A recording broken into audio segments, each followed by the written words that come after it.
Good morning, good afternoon, or good evening, depending on where you may be in the world. My name is Sophia Arend, and I'm the Global Blockchain Business Council's Communications and Content Lead. Global Blockchain Business Council, also referred to as GBBC, is pleased to welcome you to this webinar in partnership with Global Digital Finance. This is our Global Leaders Series, so it's a weekly global town hall we host with policymakers and business leaders to hear their insights into their work, the state of blockchain and digital assets, and current global affairs. So today we're pleased to be joined by Jemma Green. She is co-founder and chairman of PowerLedger, and GBBC CEO and GDF board director Sandra Ro. They will be having a conversation on Jemma's journey to founding PowerLedger and how PowerLedger is working to chart a path towards a more sustainable energy future for us all. So just briefly before we begin, I'd like to introduce Jemma. She's in fact Dr. Jemma Green, and she is dedicated to creating a viable energy market for renewable energy that empowers consumers. This mission began with her PhD in electricity market disruption, the seed for the idea of PowerLedger, and her championing of sustainability in corporate social responsibility while working in finance for banks like JP Morgan. In 2018, Dr. Green won Sir Richard Branson's Extreme Tech Challenge Award, followed by the EY Fintech Entrepreneur of the Year Award. She currently lives in Perth. We're so pleased to have her here with us today, and we welcome your questions at any point during today's webinar. You can submit them in the Q&A tab at the bottom of your Zoom screen, and we'll take them throughout. So without further ado, I'd like to hand things off to our host, Sandra Ro, to begin. Thank you, Sophia, and delighted to have Jemma with us today. Thank you so much for accommodating. It's quite late your time in Perth, but really excited to dive in and get the latest on what's going on with you, PowerLedger. So let's get started. Jemma, please tell us for those in the audience who may not be as familiar with PowerLedger, we met a few years ago. It seems like a lifetime ago, but actually it was a concept you conceived, and it's now 4 years old, 5 years old? 5 years old this month, actually, yeah. Excellent. Well, happy anniversary, PowerLedger. Could you unpack for the audience who may not be as familiar, how did PowerLedger start, and where are you today? We started by accident. In short, and slightly longer answer is, in my PhD, I did some applied research and was setting up a microgrid and apartment building with solar and batteries. And I was trying to find software that would allow trading within the condos, where each condo would be given a portion of the output of the solar and the battery system. And if they didn't consume that, they could trade it with their neighbors. And I couldn't find anything that did that. And by chance, a former banking colleague of mine introduced me to my business partner, John Bullich, who had been working in the blockchain field for a number of years. This was at the beginning of 2016. And we looked further into the electricity sector and saw there were a number of projects using the blockchain to create marketplaces for trading of energy and commodities related to energy. So things like renewable energy certificates. And thought, this could do what I had hoped in my doctoral research, but also there could be broader applications for trading across the grids, energy grids as well. And so we just decided to set up the company, and we did some testing at a retirement village south of Perth. And then we got some news coverage on that, and pretty soon we were doing a project in New Zealand and Thailand. And now we have more than 20 projects 20 clients in 9 countries, ranging from virtual power plant trading to peer-to-peer trading to allowing customers to choose their own energy mix. So there's quite a diverse landscape of use cases using our platform and its features, but broadly speaking, it allows more like electricity retailers to offer their customers more choice and empowerment. So the benefits to the consumer, I think are fairly easy to understand. You get more options, you get choice, and frankly, lower prices. If you think about some of the challenges you've seen or some of the evolution you've seen over the last few years, what's actually struck you the most sort of as a friction or challenge that you guys have had to overcome at PowerLedger? Well, I think when you're doing anything new, there's a lot of people that either don't think that anything else could happen other than what is. Yeah. And then also comprehension, like electricity is quite a complex topic. It's not like, it's not like cocoa beans. You can't just, store it in a warehouse. I think the blockchain is a complex topic as well. So you've got two quite complex subjects that people have to wrap their heads around. And also, I think on top of that, you've got the mania that happened, around blockchain and skepticism, which was justified in many cases. So you're kind of contending with a lot of things to get people to understand. And if people don't understand something, they generally don't trust it. So I think that like establishing an understanding in the market and getting people to look at their problems through the lens of this technology to see how it could solve problems and add value, but also not just how it can solve problems, but also create new markets and do things that haven't been done before. And I think that's really where we've seen an inflection point in electricity markets in the past 12 months, I would say, because of the much higher penetration of renewables and the problems that are being caused in electricity grids from renewables. So when you get a lot of renewable energy when there's not enough demand at that time in that place, the grid breaks. So you get problems with voltage and reactive power, and we're starting to see these issues really manifest. So renewables are being blamed correctly, but really it's the way the renewables have been grown until now, which was largely driven by subsidies. And our thesis is that if you actually put correct price signals in, supported by a marketplace like ours, then you can grow renewables in a scalable way, i.e. put renewables in the grid when and where they are needed, and avoid this kind of phenomena that some people would call the duck curve, which is basically too much electricity when there's not demand. And in places like California and in Germany and in Australia and Japan, where there's high penetration of renewables, this has become a very prevalent issue. So I think that has kind of come to a head, if you like. And at the same time, the regulatory landscape has changed. It was foreshadowed that this would happen, but the rollout of that is really starting to take effect. So in the US, there's a FERC ruling called 2222, which got announced in September 2020, which means that households and everyday people will be able to trade directly in the wholesale electricity market soon, in the next sort of year or so. And that will need software to do that. And rules in Europe across the EU called the Clean Energy Package, which is requiring all the EU member states to implement local energy sharing laws by the end of 2021 is also like a cornerstone piece. Similar to, I think overall, I would say it's similar to what happened in 1996 with Bill Clinton's Telecommunication Deregulation Act, which really sort of set the stage for packets of data being traded in ways that hadn't been contemplated before, and lots of new market participants getting involved in the telecommunication sector and setting up internet service providers. And there was a lot of small companies that grew a customer base and consolidation and M&A that happened. And I think that we're in that formation stage similarly to what happened there. So I think to answer your question in short, that I think there's a lot of things that have to be contended with to develop anything new. And when they're particularly complex, even more so.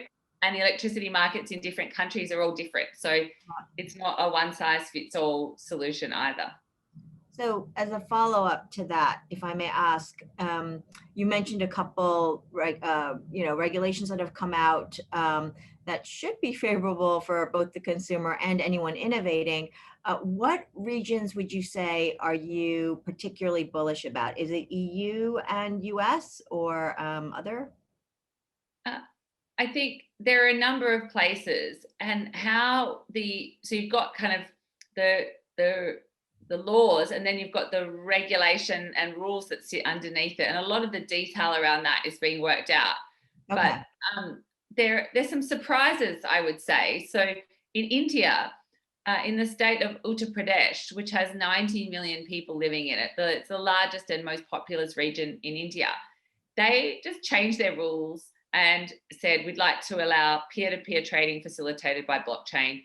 And they did that pretty much with the stroke of a pen, because the government has big ambitions around renewables, and they're hitting a lot of the targets for large scale renewables, but not for small scale distributed. And they see peer-to-peer as a way to encourage the growth of renewables in Uttar Pradesh. Right. And then another state in India similarly changed its rules, Karnataka, and they have just 64 million people living there. And you can see the size of these markets is, enormous. And in some ways, I think some of the developing countries may leapfrog ahead in a surprising and unexpected fashion compared to places like Europe, where that rule that I mentioned, the Clean Energy for All package, that directive came out in 2018 with a requirement for the member states to implement by 2021. And so there was a long lead up to the 2018 directive. So you saw it coming, whereas India just sort of looked at it and very soon, months later, changed the rules. So I guess what I'm saying, it's a bit hard to predict precisely, but you can see broadly the countries that have set targets around renewables, right, and hit some of those milestones and now want to get to the next frontier, but don't necessarily want to fund it with subsidy. I think that they are prime candidates, and also the ones that are struggling because they've got high penetration of renewables. So Texas, for example, I think is a really interesting location because it has run itself very leanly and separate to the FERC rules nationally in the US. But because of the blackouts, many of the utilities have lost vast sums of money. And so now they're looking at new ways to have flexible loads that they can pay their customers for and create these two-sided markets. And where it was like, yeah, this is something that we might explore for the future, now it's like, we must do this immediately because we cannot lose $100 million again. So these situations are almost catalyzing things that were ripe for change.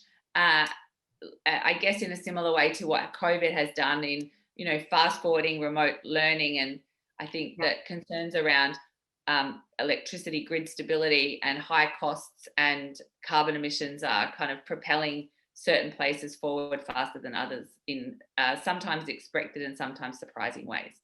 Yeah, no, I'm glad you brought up Texas because if anything, not only did the utilities there lose an awesome amount of money, but real lives were lost due to the fact that people couldn't get heat. And it's a travesty to see that in a place like the US where people expect to, have service fairly quickly. And some people were out for a week or more without any sort of heat or electricity. It was actually people lost lives.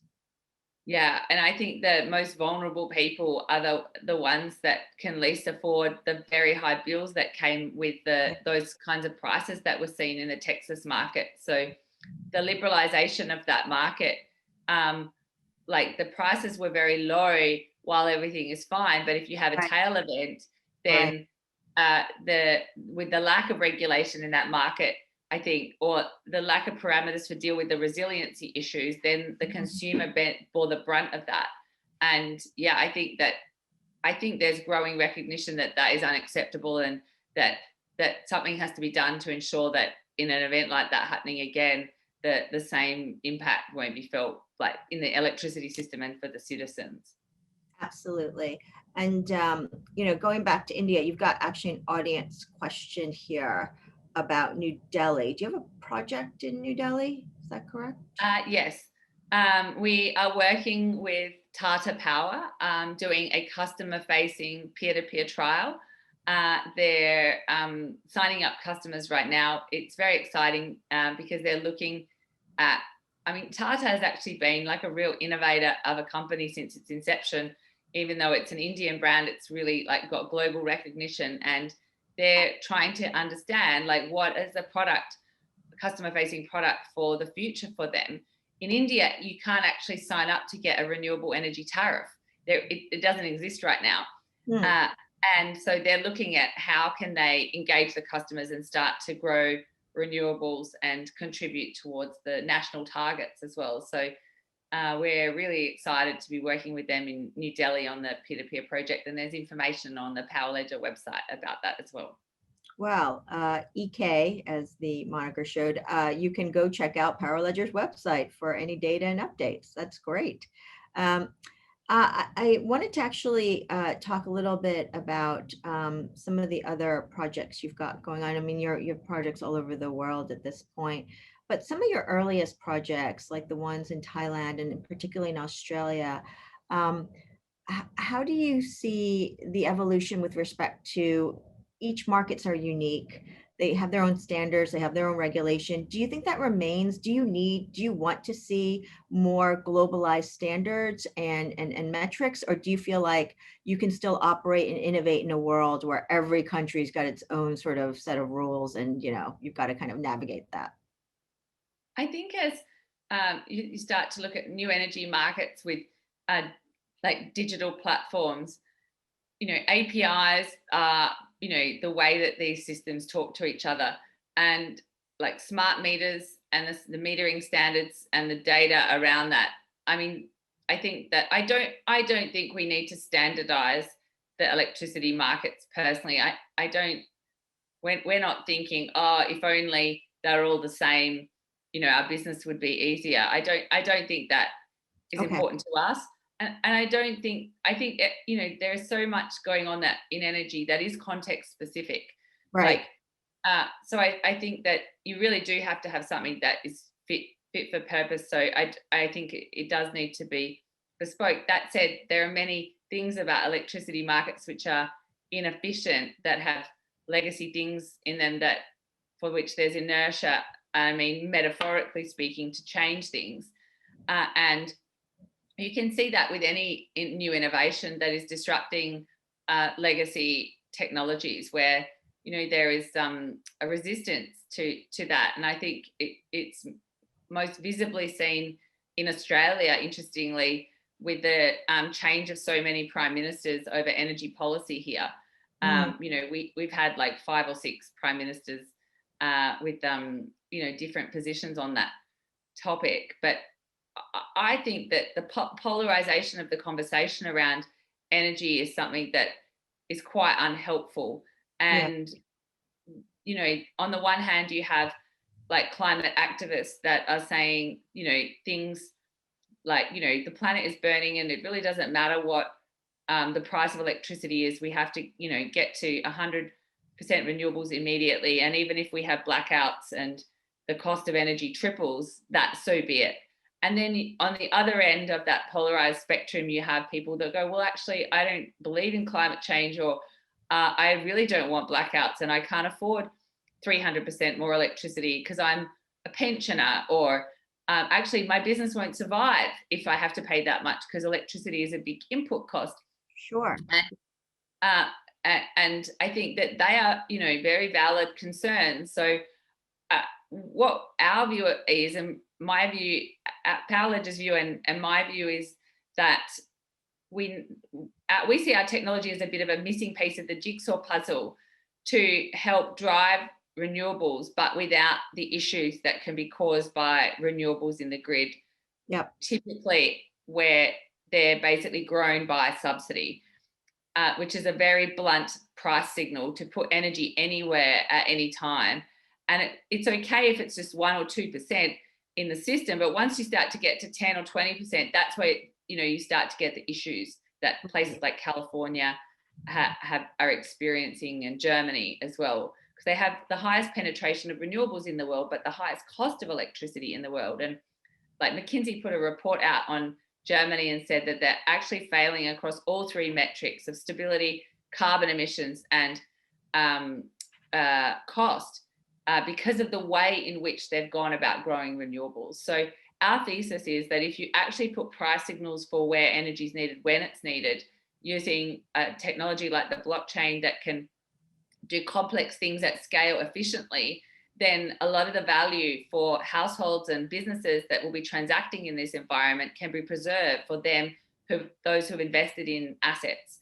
And we think that's really important, because that will build confidence in the market and actually start to deal with the issues more efficiently than they have been until now. So it doesn't really make sense to build a lot of generation in the north of a country when the demand is in the south, only to have to build very big transmission lines, which everyone has to pay for. It's better to build distributed generation in the south, where for it to generate electricity where it's needed. But for that to happen, you need clear price signals, strong price signals, and local and discrete price signals. So I think the differences in energy, I think, make it more interesting to work in. But I think that the places that have got to high penetration of renewables first have the most issues to contend with. So in Australia, South Australia has had a lot of issues. Germany and California, I think they're kind of the poster children. Okay. But interestingly, I think because they're having to grapple with these issues, they will become the blueprint for like the basket cases, if you like, the harder places to deal with this will become the reference standards for how they navigated it Right. through through these issues. Texas will probably become, the exemplar as a result of never wanting what happened to Texas to happen again.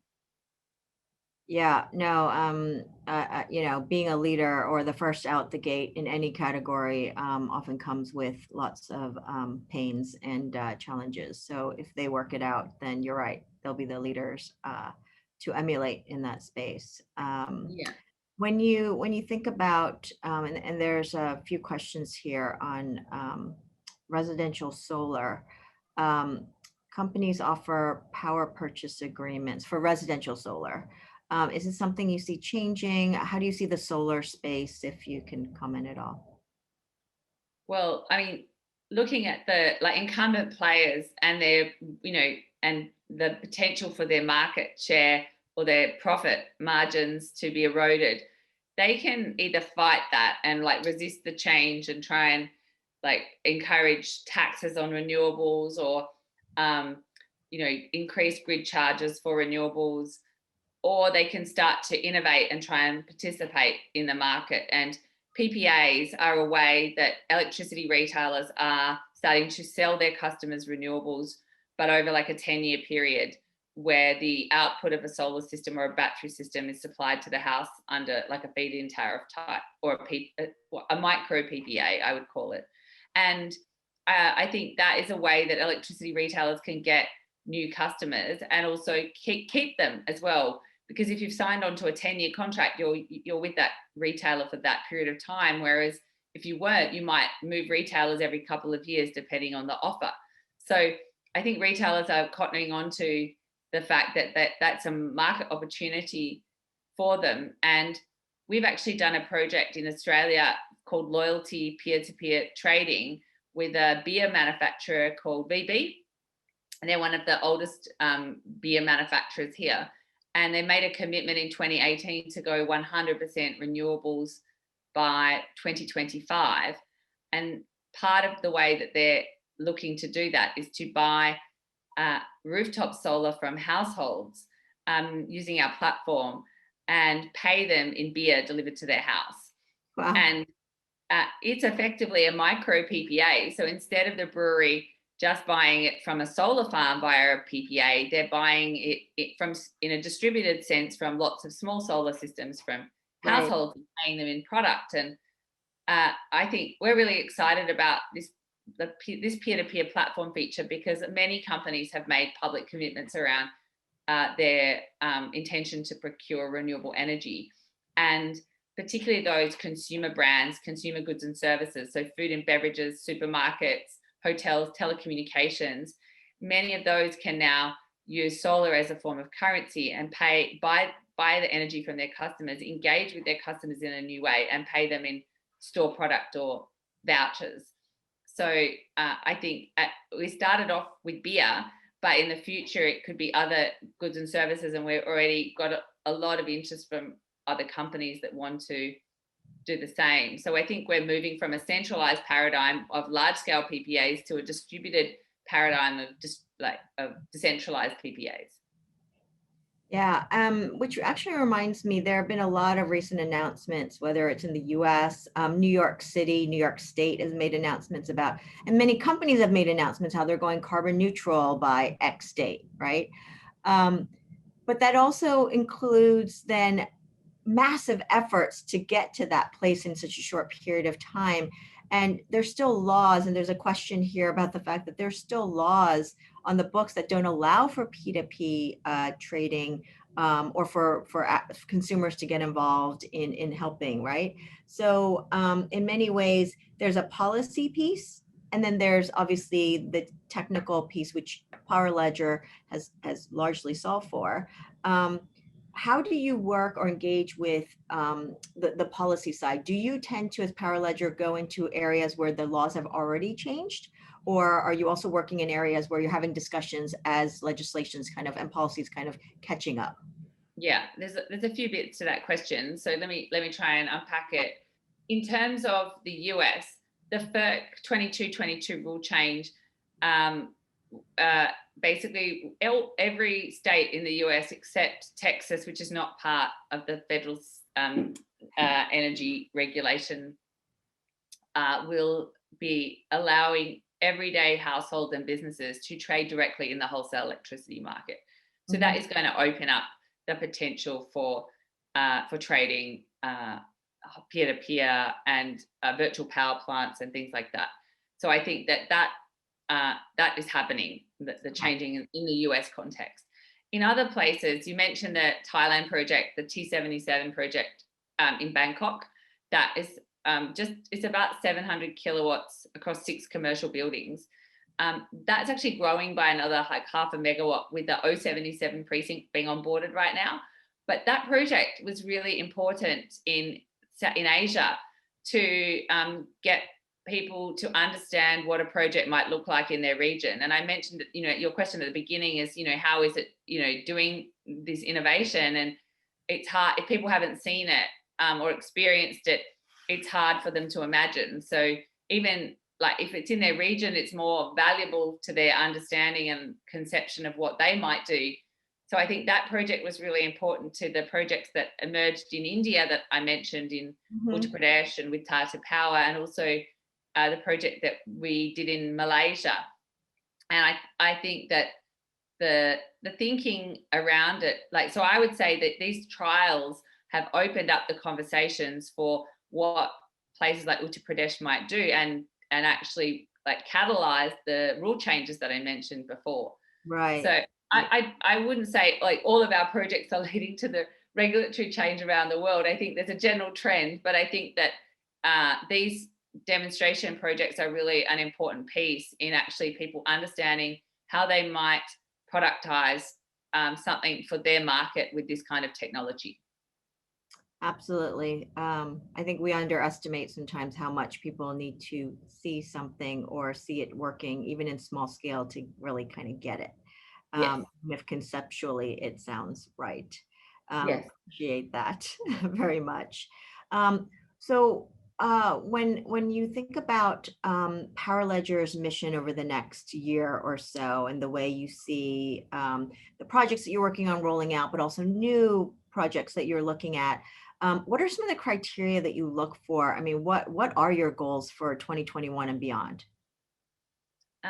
Well, in the places where we've done projects, it's really about driving scale and really getting more users to the platform. So in the US, we have a project for renewable energy certificate trading, which one renewable energy certificate, or a REC, represents 1 megawatt hour of renewable power having been generated. And companies can buy RECs to cover the volume of energy that they consume to be able to validly claim, oh, we use 100% renewables. And companies like Google and some of the other corporate leaders are now starting to match their REC buying against their low profile. So if they consume energy at 4 p.m. in New York on a Tuesday, they want a REC that was generated at 4 p.m. in New York on a Tuesday. Yeah. But to do that, you need that information in the REC, and it hasn't existed. But we've partnered with MREX, which is the Midwest Renewable Energy Tracking Scheme in the US, which is the largest REC registry for voluntary RECs, to put the hourly data in the RECs and connect to our platform via API to allow them to be traded and settled. And we're just finalizing the technical integration on that front. And so we're effectively creating a tokenized version of the REC, like a non-fungible token, on our platform. And once that trades between the buyer and the seller, we send a message to the registry to move the REC from the seller's wallet to the buyer's wallet. And I think that is like an abstraction of energy. Renewable energy certificate is that, but that is something that you can trade cross borders. So a company in Singapore, where there's not much renewables, can buy a certificate from someone in Thailand and settle, on a blockchain, and not have to deal with complex and lengthy procurement and legal and contracts, and actually deal with a lot of the counterparty settlement questions that would happen under a traditional way of transacting. So for us, this next year is about taking the proof point of like TraceX, that REC trading in the US, and scaling it and also rolling it out in other regions. Similarly, the Loyalty peer-to-peer trading with beer, we will intend to bring other consumer brands onto the platform to be able to do peer-to-peer trading with their customers. And for the virtual power plant, which is basically batteries dispatching electricity into the grid so that people that have bought batteries can pay back their investment faster. Our first project is in South Australia, but we intend to roll that out into other parts of Australia and internationally. And then we've hired people in Berlin and Japan and London, and in the US now we're starting to provide in-market representation, and that's a function of the market maturing, which is really exciting to see. But also because of COVID, like we were able to sign quite a lot of contracts in spite of not meeting our clients in person.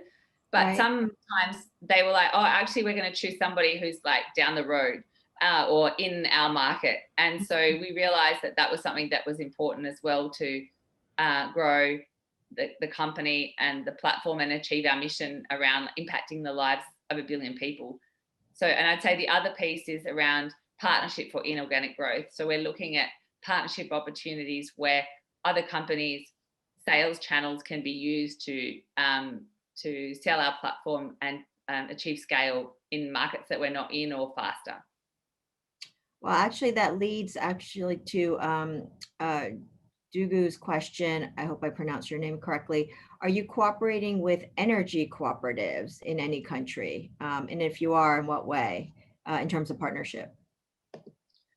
So we are talking to a number of like municipal energy businesses in the US. That it's quite a common model, and they're actually very innovative. So there's a lot of interest there around virtual power plants and how to automate the process for issuance of certificates, so energy certificates. So yes, we are. And then in Europe, the rule change that I mentioned has two parts to it: energy trading, but also energy communities, which means that anyone could set up and become a retailer. So you could have a community group, or a local government, or a group of schools could set up and become a retailer and supply all of the households, the student households.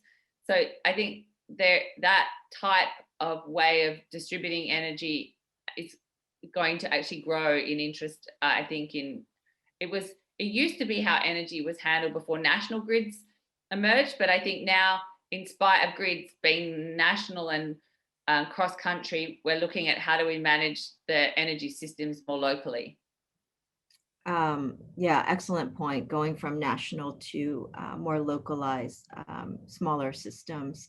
And maybe this dovetails in, you'll tell me, with Tristan's question here about, obviously you've mentioned several times about the increased renewable energy supply, and then you end up with all this dislocation and disruption. He's asking about developments in large scale battery usage. Obviously, power ledger solving for smoothing out by trading, and better ways of dealing with that sort of oversupply and meeting the demand. But what about on the battery side? Do you see any developments of large scale battery, development? I think that large scale batteries will be a very big part of the story. They're not going to be everything. I think small scale batteries are going to be significant, and that's household batteries, electric vehicles, and I think medium-sized batteries in like shopping centers and malls and things like that are going to be important as well.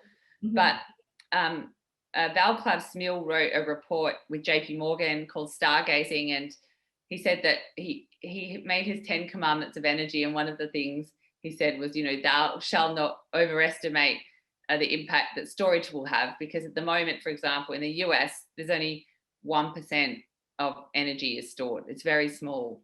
And so a lot would need to happen for it to like really become double digits or even, very meaningful. But I think that storage is going to be an important piece of the puzzle, and it might not just be big batteries. It could be hydropower, pumped hydro storage, biogas, and hydrogen. The hydrogen story, I think, is just emerging now, and there's a lot that needs to be retooled for green hydrogen to compete with hydrogen derived from fossil fuels.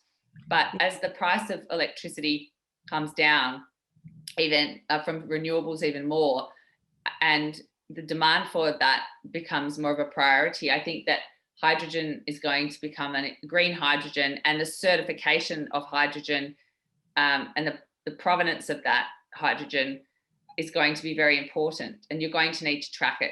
So I think that blockchain technology is going to be really important for the hydrogen story. So hydrogen derived from renewables, to be able to validate that. So I know it's actually been where it's come from, and I can track each step in the supply chain of its origins.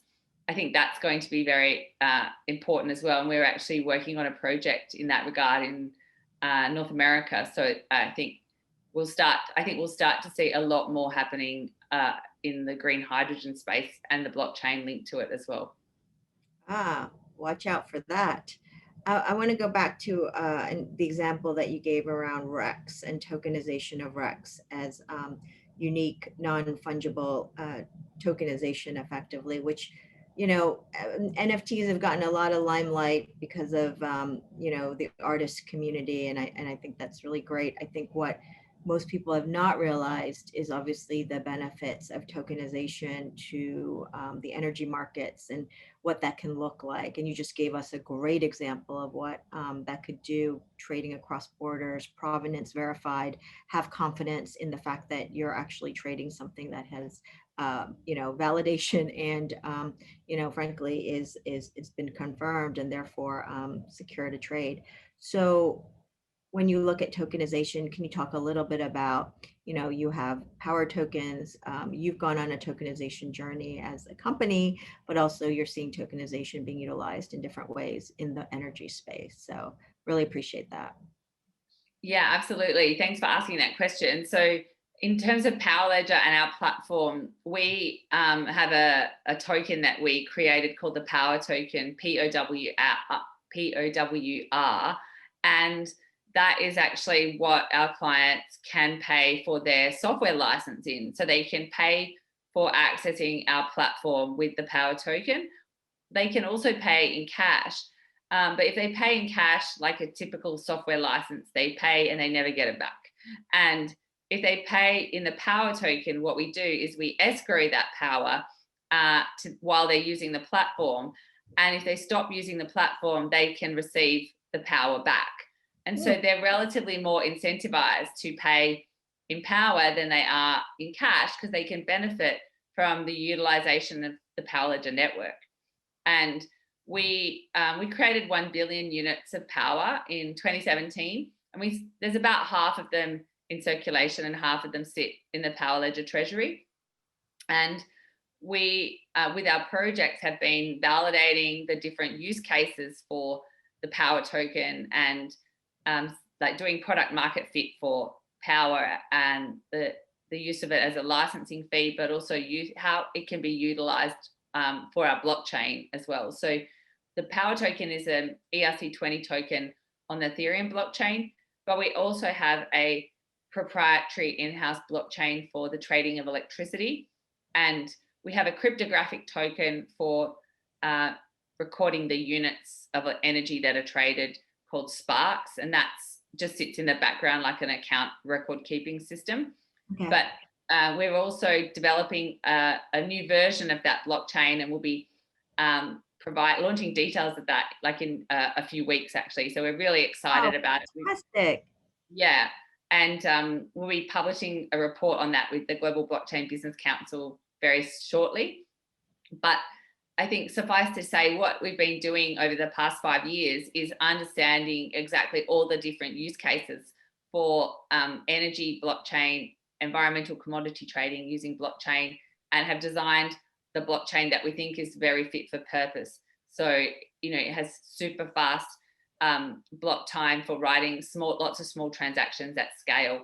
And I think that's a very important feature, but there's many other kind of attributes for which we've made it very fit for purpose. So yeah, I think the Power Token, I think we issued it to the market in 2017 at around 8 cents. And I actually haven't looked for a while, but I think it's trading around 40 cents. So, and there were a lot of companies that issued energy tokens and other tokens in that era. And there's only really a couple now in the energy space that are making meaningful progress. And I think that the space is enormous. So, I mean, some people would think, oh, you know, you don't really like your competitors existing, but ironically, we don't feel that way because it's, as I said, it's really complex. And I think I think there's a bit of alignment around the why people are doing this. We're trying to actually solve some of the most wicked problems and, you know, make a meaningful contribution to the energy system. So I think it's great that there are other innovators in our space that are doing great things in the energy sector. Absolutely. And Jemma, you underscore the point. The problems that you and others in the space are solving for are enormous global challenges, and frankly can't be done by one small group of people alone. It really does need to be a collaboration all over the world. But going back to the RECs, someone did ask one question.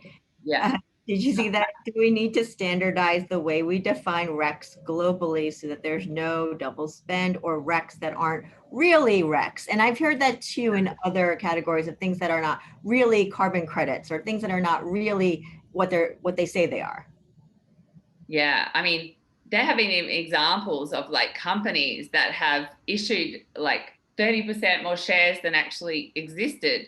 I think this happened with Dole, the pineapple company, because of the way they were maintaining their share registry. And these things can happen just by accident. Like there's not necessarily any kind of like malicious intent.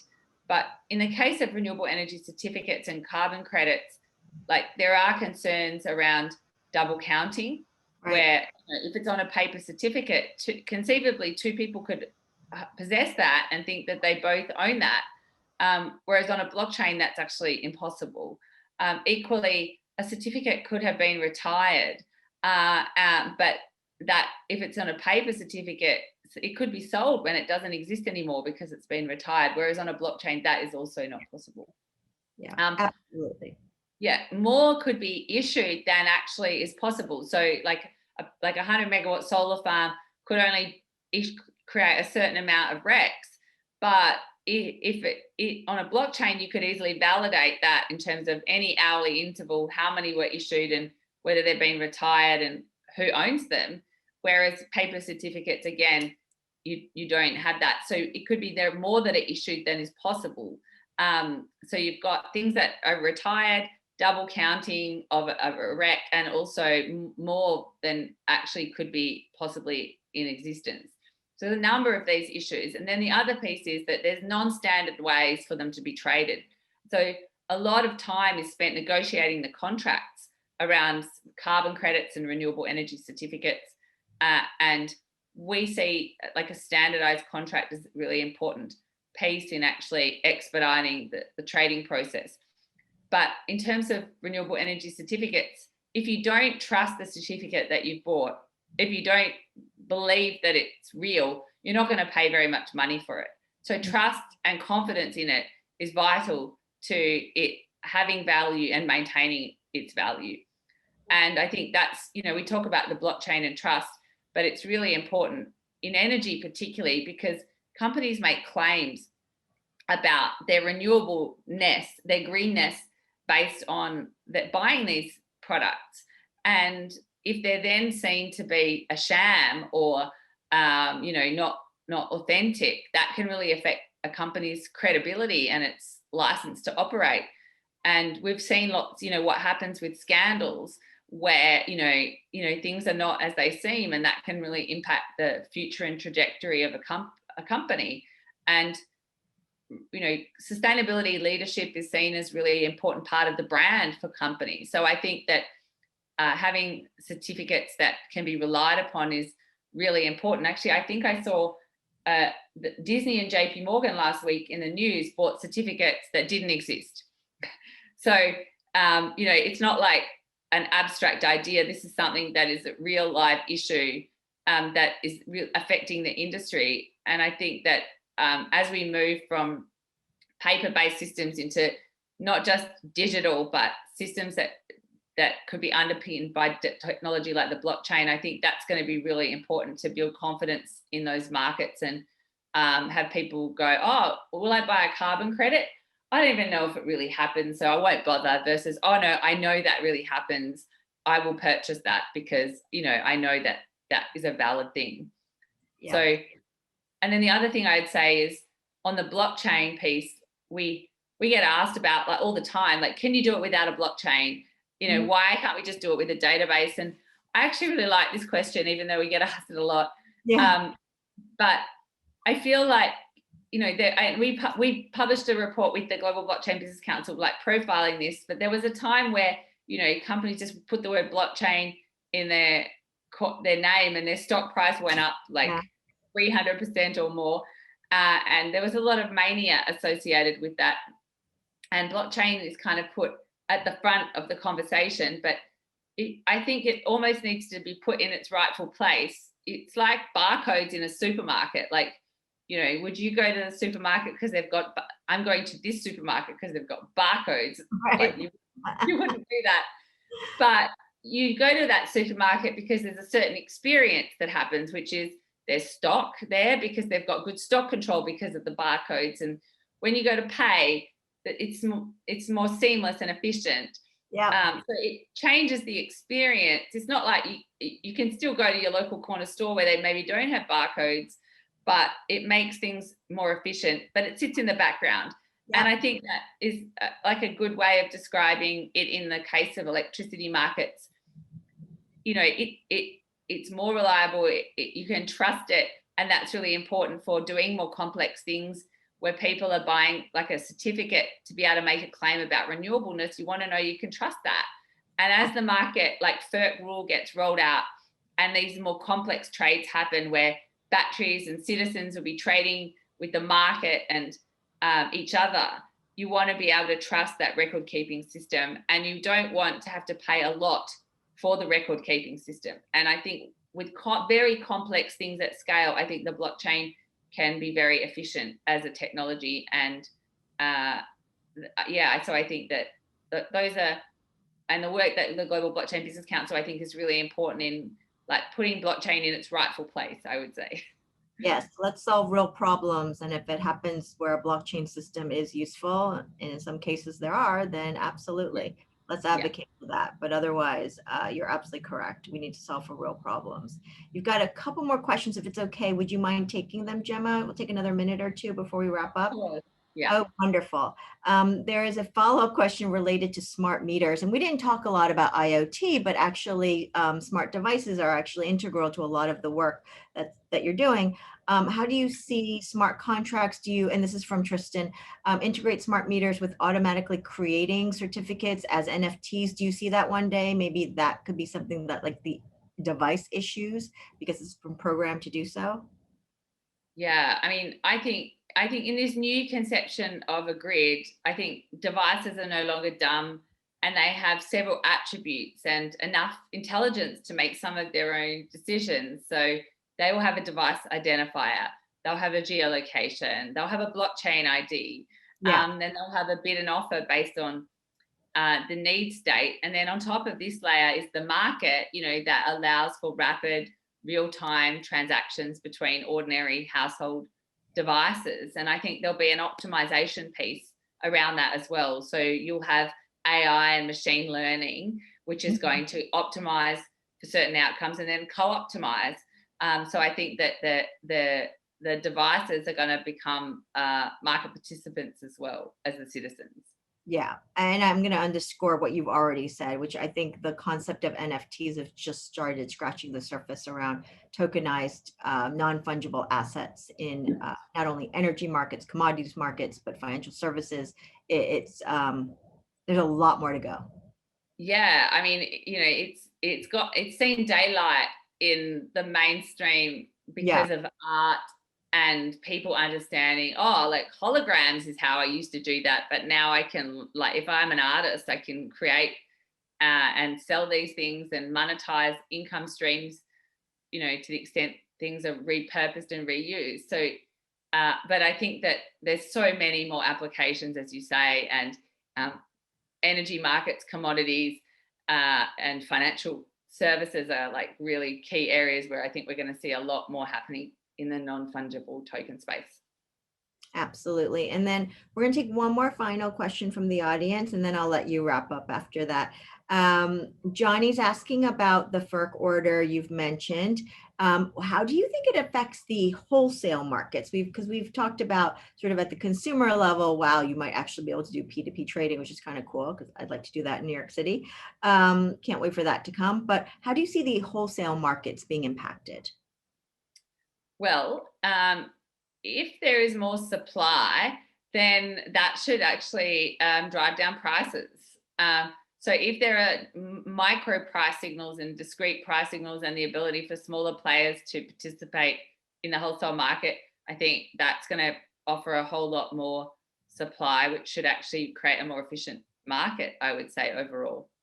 And if households and businesses are able to participate in the peak bits of the market, I think that's going to put the price signal for them to invest in an electric vehicle that could play in the market, or a household battery.